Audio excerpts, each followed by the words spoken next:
बोलेला पपीहा मोरे अंगनावा हो भवनवा भीम जाना में हो भवनवा भीम जाना में हो मोरी भौजी नाच तू हिलाई के कमारिया हो दुआरिया होला सोहारा हो मोरी भौजी नाच तू हिलाई के कमारिया हो दुआरमा होला सोहारा हो मोरी भौजी नाच तू हिलाई के कमारिया हो दुआरिया होला सोहारा हो। छोटे छोटे बाटे हो अंगूरिया हो कि कातिल बाना जारिया हो कि कातिल बाना जारिया नु हो मोरी भौजी होठवा बजैसे सोन पपरिया हो दुआरिया होला सोहारा हो मोरी भौजी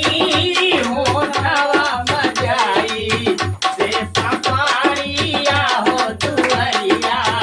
होला सोहारा हे मोरी भौजी होठवा बजाई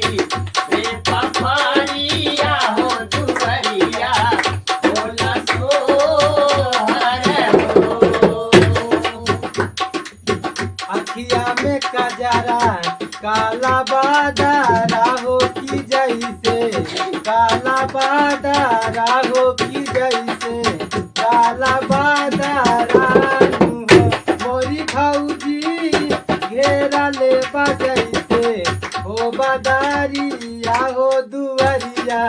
होला सोहारा हो मोरी भौजी जैसे घेरले बाजे काली बाजारिया हो दुआरिया होला सोहारा हे मोरी भौजी जैसे होले काली बाजारिया हो दुआरिया होला सोहारा हो। भगिया जो खुलल भीमा बाई के हो भगिया भीमा बाई के हो भगिया भीमा बाई के हो मोरी भौजी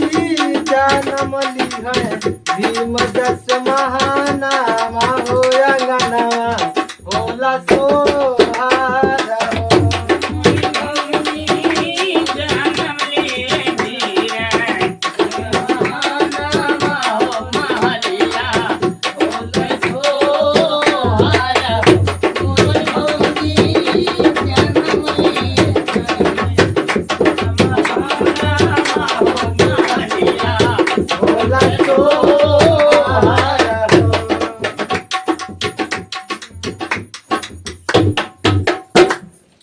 दोस्तों वीडियो कैसी लगी कमेंट करके जरूर बताइए और वीडियो को लाइक करिए, ज़्यादा से ज़्यादा शेयर करिए। नमस्कार।